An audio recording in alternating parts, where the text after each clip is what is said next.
Hi, everyone, and welcome to another edition of GLP's 10 out of 10. And today we have with us the principal of Travis Shirley Live Design, based in Houston, Mr. Travis Shirley.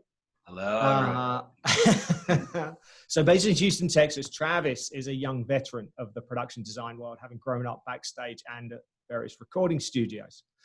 He's an award-winning designer. And Travis's client list includes acts such as Sam Hunt, Old Dominion, Disturbed, Charlie Puth, Pentatonix, Jason DeRulo, and Enrique Iglesias, amongst many others. Travis believes in always delivering an original and forward-thinking design in every job that he approaches. Welcome, Travis Shirley. Hello, and I need to hire you as my press agent. My God.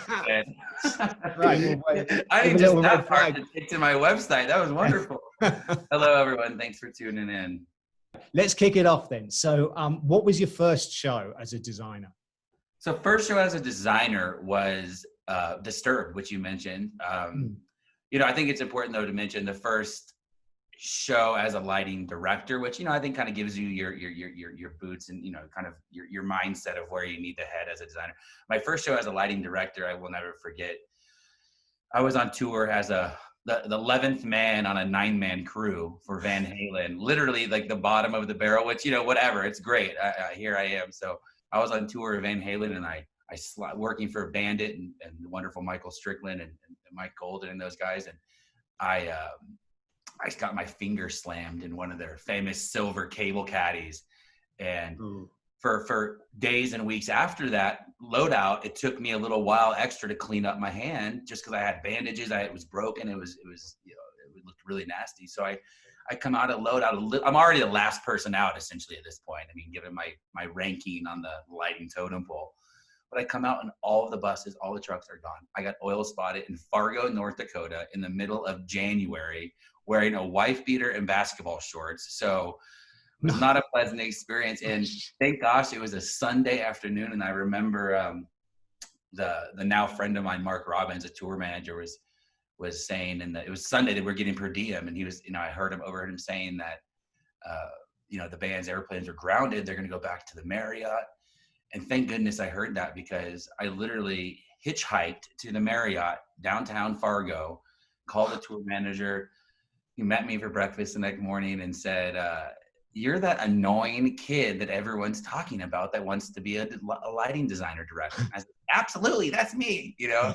And no crap. He literally, weeks later, we kind of formed a relationship. And weeks later, after that tour ended, he gave me a call and he put me out on James Taylor as a lighting director, which was my first ever kind of shot behind the console. So none of this would be possible. I always kind of think, like, what if I never missed that bus? Where would we be at with you know, this journey that we're on right now? So definitely lighting director, James Taylor, and designer would definitely be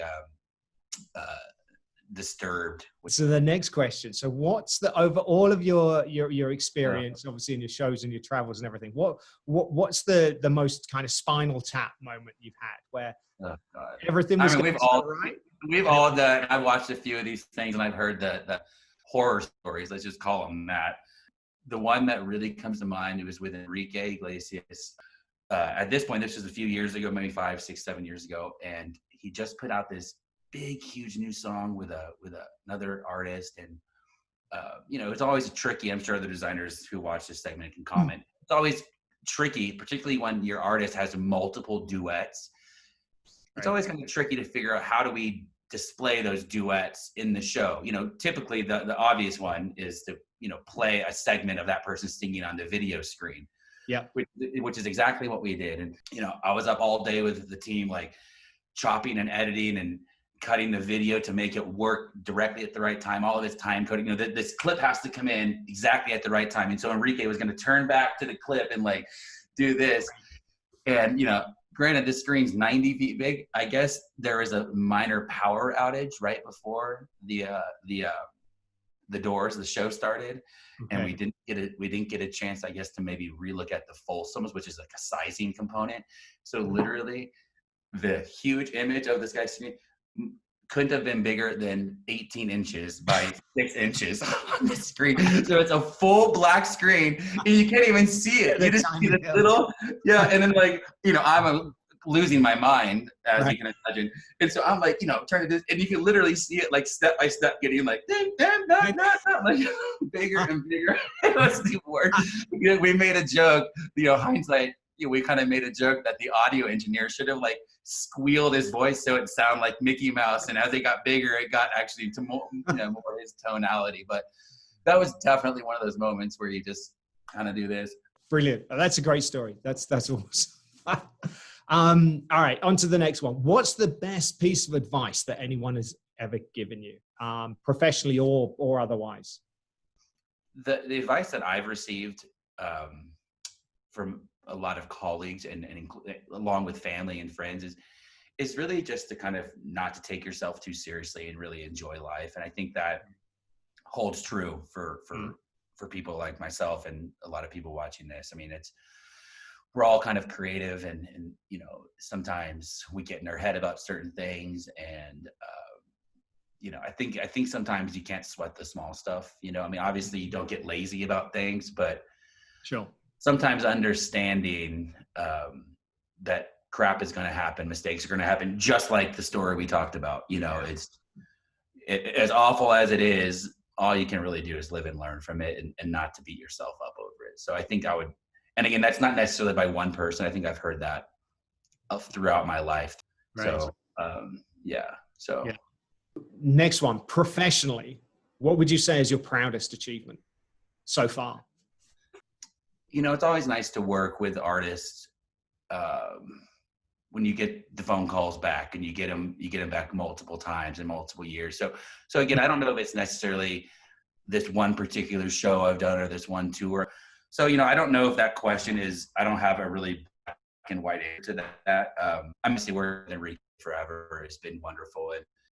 And kind of working with diverse clients from Disturbed to the Pumpkins to J-Lo to DeRulo to Pentatonix. I mean, that's, I've always said that designers should be able to light a wedding or a corporate show or a tour or whatever, So I think diversity in one's career is probably something that I continually inspire to do. And I think that's probably where I would think I'm the most proud of, kind of the diverse roster of clients we've had. Right. What do you normally do in your downtime? I've kind of, when I do have downtime, I've always really enjoyed the outdoors. Anyone who follows me on social media knows that I love a good margarita by the beach. Living in Houston, the Caribbean is my backyard. It's an hour and a half flight to Cancun and Tulum. So I frequent there a lot, and I really just love to go there and enjoy the water and stuff like that. But same here, I am in beautiful Aspen. I think just in general, really being outside with the outdoors, and to be completely honest, it's just something that's probably a little newer for me in the past year or two. I've really kind of gotten in touch with that side of me, and I find it really spiritually motivating and healing. And so, I mean, I really try to I also am a frequent, as weird as it sounds, I'm a frequent lover and visitor of multiple zoos. And I know there's political debates about whether zoos are good or bad, but I always try to make a point to see, even when I'm on tour and stuff, I always love to go to different local zoos. And okay. I love, I know it's a very strange thing, but yeah, riding my bike, going on hikes, going to zoos. Right. That's brilliant. You mentioned just a moment ago that of course you travel around the world and you've been to a lot of different cities and everything like that, and obviously visited a lot of venues as well. So what's the best? Do you have a preferred venue? What's the best venue you think? I think I'm speaking more geographically about venues. Like I've been fortunate enough to do shows at the pyramids. We've done some shows in the mountains of Syria above Damascus. I've done some shows in the mountains of Lebanon, so these types of places. Again, maybe they're not an award-winning venue, but man, that's one thing, particularly with Enrique and some of the other Latin clients I have. They're extremely global artists. Obviously there's some safety concerns and there's some things to be a little bit more weary of than a normal place. Mm-hmm. But man, to play some of those places has been, very, very just like spiritual and eye-opening. But yeah, I think it's more of a kind of a geographical thing for me, personally speaking. Yeah. That's incredible. Incredible. Obviously, we're still in various stages of lockdown. We're still in the pandemic situation at the moment. So one question we're asking is if you were to, you know, take one of your trips to Mexico, or to go away, if you were suddenly stranded, what would be the one artist or you know, musical album that you would always want to have with you? Oh, hard, Mark. Why are you doing this here? You know, I wrote down one of my favorite artists. I feel like the young kind of silly guy, because I've heard everyone be like, oh, you know, these amazing jazz artists. I'm writing that down. Flume, who's like one of my favorite. No one's, I don't know if you've even heard of him. He's an Australian DJ, super amazing DJ.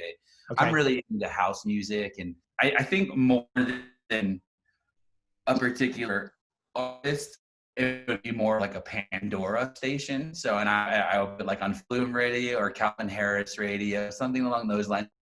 Fantastic. Now, if you're able to spin the clock back in time and you were able to go and visit the teenage Travis Shirley, and you could offer him one piece of advice, what would that piece of advice be?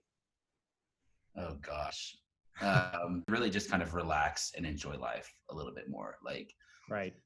Don't be as hard on yourself about success or lack thereof. You know, I think a lot of designers, and perhaps I'm speaking for myself, but I think I'm speaking for probably most people in my shoes.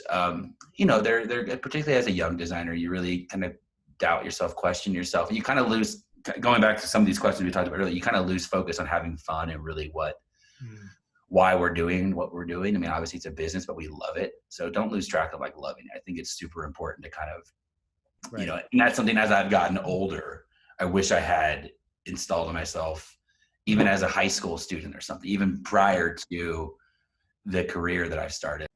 Relax. There you go. Take a deep breath. That's a great way to sum it up.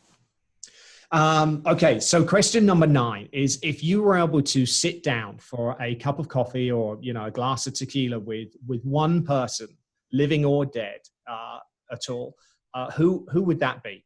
I don't know if I would want to do it with just one person. And I think some of the things I enjoy the most are when all of us, including you and Annalise and the rest of the GLP family and other designers, when we get together for dinners at LDI, or, you know, when we get to go on trips together and do stuff like that. So I love nothing more than than hanging out with other colleagues. That, because, you know, much like most people on this stream here, you know, my personal life is far different than my business life, and a lot of my personal friends and family don't fully quite understand what I deal with, you know, creatively. So it's really nice to have a kind of a channel or like an avenue to openly discuss that with other colleagues.